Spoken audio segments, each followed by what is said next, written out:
Hello students, welcome to my channel omega study centre.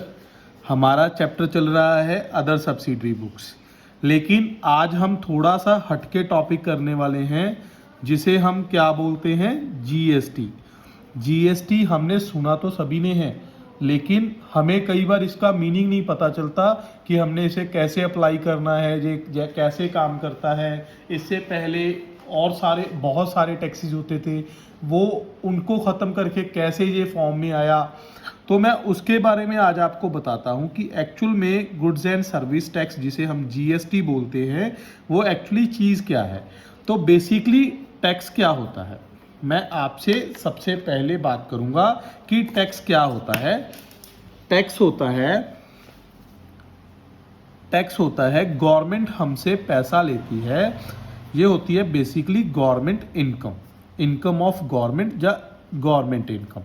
Government हमसे पैसा लेती है कि जो लोग रिच हैं, जो ज़्यादा पैसा कमा रहे हैं, वो कुछ पोर्शन अपने पैसे का हमें पे करें, या आप जो भी सामान खरीद रहे हो उस पर कुछ ना कुछ पैसा पे करो, जिससे हम आपके वेलफेयर के लिए काम कर सके। तो बेसिकली गवर्नमेंट का main source of income tax ही होता है।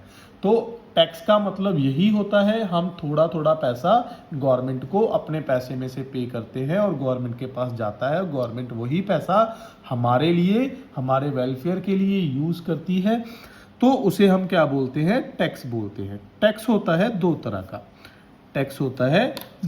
का। तो जो दो तरह का टैक्स होता है वो कौन कौन सा होता है, that is direct tax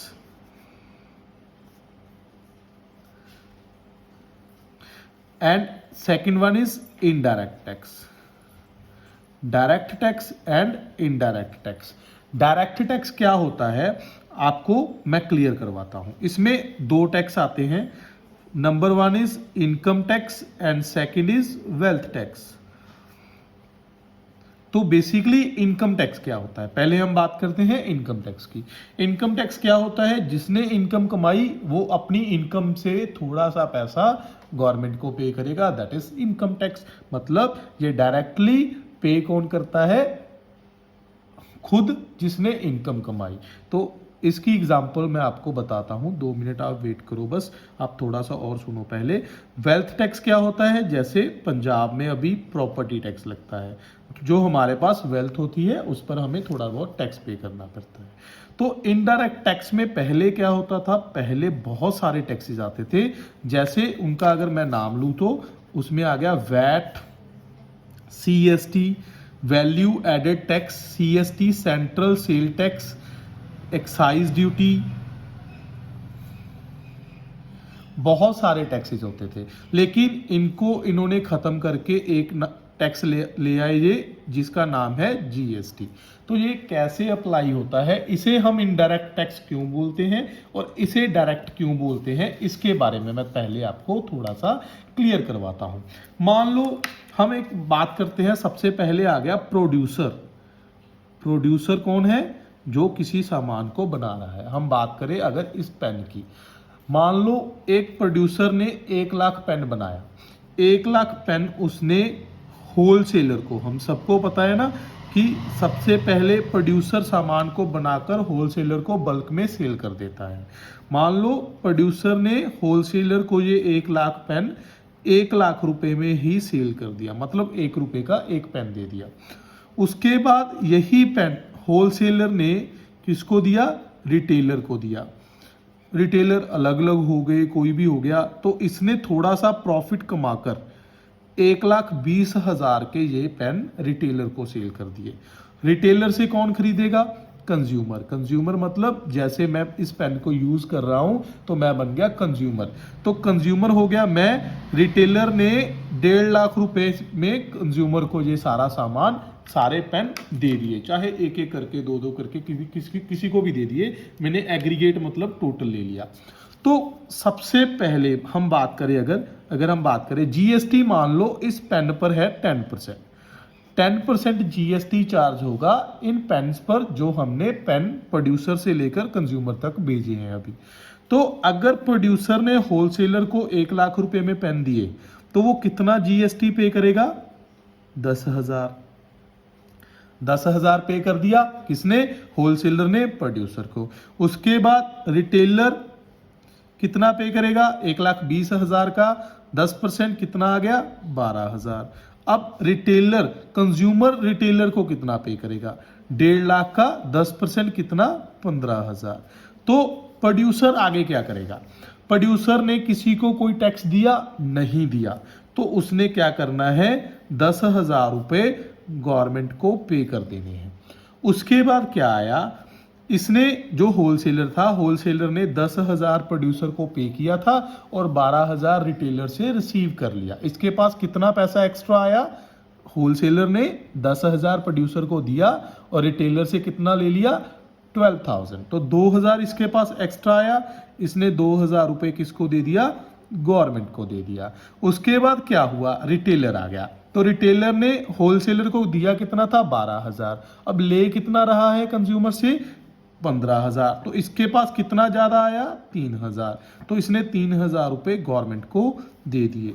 government के पास कुल कितने रुपए गए? टोटल 15,000 रुपए गवर्नमेंट के पास चले गए। दिए किसने? क्या प्रोड्यूसर की जेब में से कुछ गया? नहीं गया। क्यों? क्योंकि उसने जो 10,000 होलसेलर से लिया था, उसने वो पैसा गवर्नमेंट को दिया। सेम ही होलसेलर की जेब से कुछ गया? नहीं गया, क्योंकि उसने 10,000 जो दिया था वो काट के 2,000 गवर्नमेंट को दिया सिर्फ। उसके बाद रिटेलर की जेब में से भी कुछ नहीं गया। गया किसकी जेब में से? अल्टीमेटली कंज्यूमर की जेब से गया, कस्टमर की जेब से गया। तो कस्टमर का टैक्स था, लेकिन वो पैसा गवर्नमेंट को किसने दिया? प्रोड्यूसर ने दिया, होलसेलर ने दिया और रिटेलर ने दिया। मेनली कंज्यूमर ने कुछ नहीं दिया। तो इसका मतलब क्या बन गया? टैक्स किसी और का, पे किसी और ने किया। इसी वजह से इस टैक्स को हम क्या बोलते हैं? Indirect tax. और जो टैक्स जिसका बनता हो, अगर वो खुद पे करेगा तो उस टैक्स को हम क्या बोलेंगे? Direct tax. तो ये बन गए हमारे डायरेक्ट टैक्स। मतलब इनकम टैक्स हो गया, जो हमने इनकम कमाई उसी पर हम टैक्स पे करेंगे और हम खुद करेंगे। इसी वजह से हम इसे क्या बोलते हैं? डायरेक्ट टैक्स बोलते हैं। और जीएसटी हमारा कौन पे कर रहा है? अलग अलग पर्सन पे कर रहे हैं। दैट्स वाई हम इसे कौन सा टैक्स बोलते हैं? इनडायरेक्ट टैक्स बोलते हैं। तो हम अब बात करते हैं जीएसटी आगे कितनी तरह का होता है। Types of GST. आपको जीएसटी तो क्लियर हो गया। जीएसटी इनडायरेक्ट टैक्स है, ये आपको पता चल गया। टाइप्स ऑफ जीएसटी, इसके बारे में हम बात करते हैं। जीएसटी बेसिकली 3 तरह का होता है: सीजीएसटी, एसजीएसटी और आईजीएसटी। आपको वैसे तो नाम से क्लियर हो रहा होगा। जिसमें सी आ गई उसका मतलब क्या बन गया? Central GST. मतलब ये सेंट्रल गवर्नमेंट का पैसा है, मतलब मोदी सरकार के पास जाने वाला है। सेमी स्टेट जीएसटी, क्योंकि 2 गवर्नमेंट्स हमारे पास काम करती हैं, एक तो सेंटर में काम करती है और एक स्टेट में काम करती है। तो जो गवर्नमेंट स्टेट में काम करती है उनको भी तो पैसों की जरूरत है ना, वो भी तो काम करेंगे हमारे स्टेट में, और जो सेंटर में काम करते हैं उनको भी जरूरत है। इसी वजह से दोनों तरह का जीएसटी हमारी गुड्स पर लगाया जाता है। और जो आईजीएसटी है ये थोड़ा सा अलग है। इंटरस्टेट का मतलब क्या है? मान लो मैं हरियाणा में रहता हूं या मैं पंजाब में रहता हूं, अगर मैंने हिमाचल से कोई सामान खरीदा, मतलब अगर मैं अपनी स्टेट में से बाहर कहीं किसी दूसरी स्टेट में से सामान खरीद रहा हूं, तो जो टैक्स लगेगा, जो जीएसटी लगेगा, उसे हम क्या बोलेंगे? आईजीएसटी। या तो ये दोनों वर्क करेंगे इकट्ठे या फिर आईजीएसटी लगेगा। मतलब या तो सीजीएसटी और एसजीएसटी, अगर एक लगेगा तो दूसरा भी जरूर लगेगा, और अदरवाइज आईजीएसटी लग रहा है तो आईजीएसटी सिर्फ अकेला ही लगेगा। आपको इस चीज का ध्यान रखना है। तो ये भी आगे 2 तरह के होते हैं, मैं आपको ये भी बता देता हूँ। ये सभी ही एक ऐसी ही कैटेगरी है इनकी। एक तो है इनपुट और एक है आउटपुट।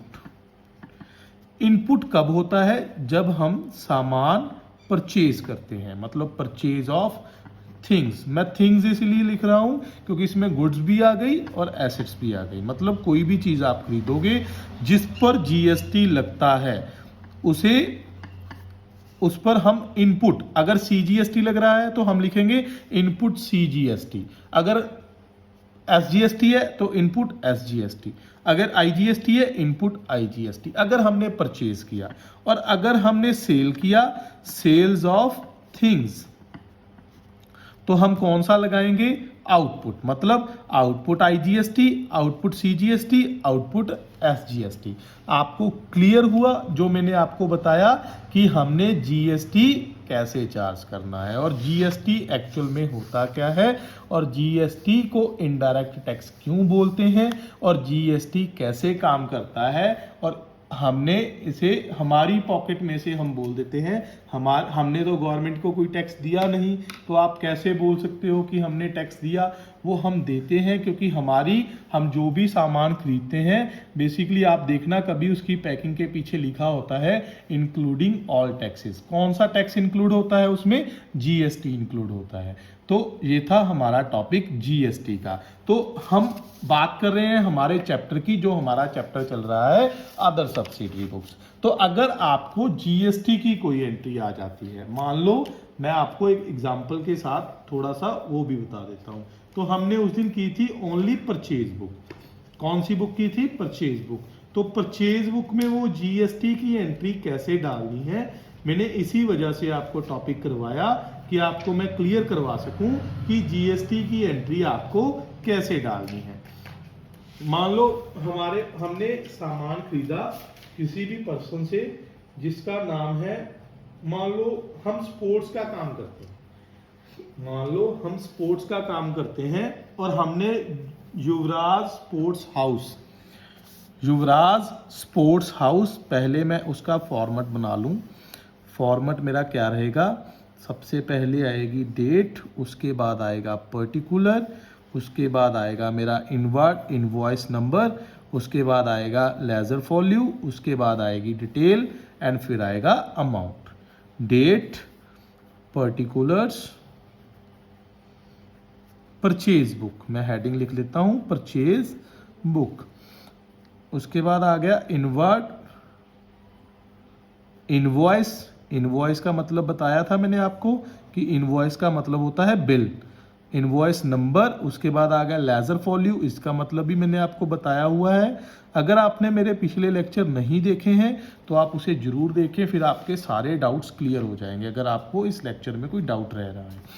तो अगर हम मान लें कि हमने युवराज स्पोर्ट्स हाउस से सामान खरीदा, मान लो कोई भी डेट ले लेते हैं, 2 अप्रैल ले ली, 2020 ले लिया हमने। युवराज स्पोर्ट्स हाउस मुंबई से सामान खरीदा। क्या सामान खरीदा हमने सामान खरीदा 50 carrom boards 120 each, 50 carrom board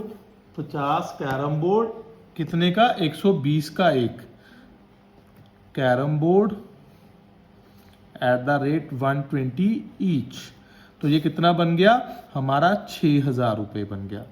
उसके बाद हमने सामान खरीदा 60 table tennis bats, 60 table tennis bat at the rate 145 each. कितने का? 145 रुपए का एक। तो इसे अगर हम मल्टीप्लाई करेंगे तो कितना बन गया?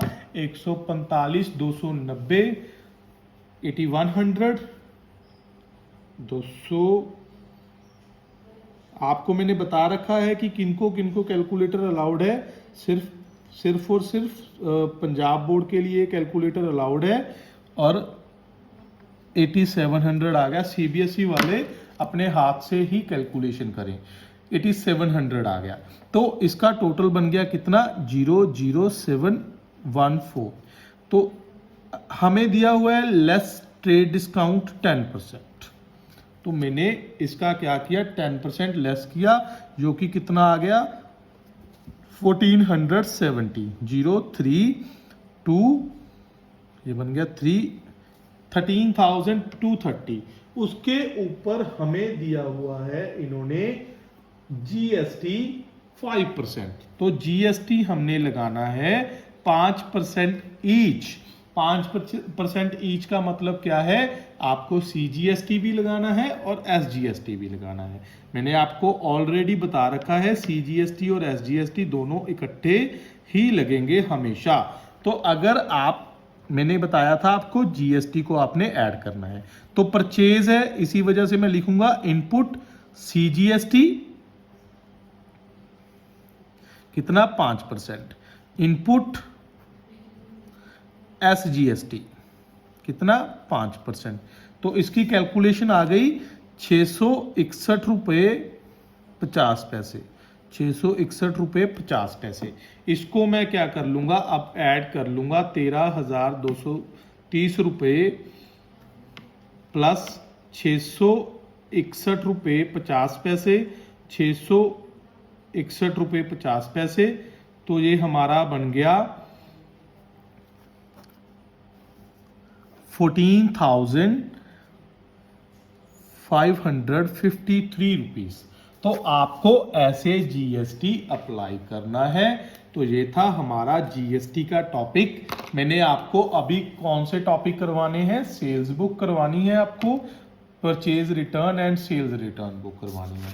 तो फिलहाल आज का जो आपका टॉपिक है आप इसे ही अच्छे से करो कि हमारा जीएसटी क्या होता है। अभी मैंने जीएसटी वाला चैप्टर आपको स्टार्ट नहीं करवाया, आपका जीएसटी का चैप्टर आपके सिलेबस में अलग से है, वो भी मैं करवाऊंगा, तब हम ज़्यादा डिटेल में करेंगे। अभी मैंने सिर्फ उतना ही करवाया जितना आपको इस चैप्टर में ज़रूरत है, इसी वजह से मैंने आपको थोड़ा ही बताया है। फिर मैं आपको बताऊंगा इसकी स्लैब्स कौन कौन सी होती हैं, मतलब कितने कितने % जीएसटी लगता है, टैक्स क्रेडिट क्या होता है, सारी चीज़ें मैं आपको डिटेल में बताऊंगा। फिर हम बाद में उस चीज़ पर बात करेंगे। तो फिलहाल आपके लिए यही सीखना जरूरी है कि हमारी परचेज बुक में जीएसटी कैसे अप्लाई होता है। थैंक यू स्टूडेंट्स, मिलते हैं हम अपने नेक्स्ट लेक्चर में। वीडियो को लाइक एंड शेयर जरूर करना और चैनल को भी सब्सक्राइब करके आप बेल आइकन जरूर दबाएं, क्योंकि आपको नेक्स्ट वीडियो साथ के साथ मिलती रहेंगी। आपको नोटिफिकेशन के थ्रू आपको पता चल जाएगा कि नेक्स्ट वीडियो अपलोड हो गई है। Thank you students.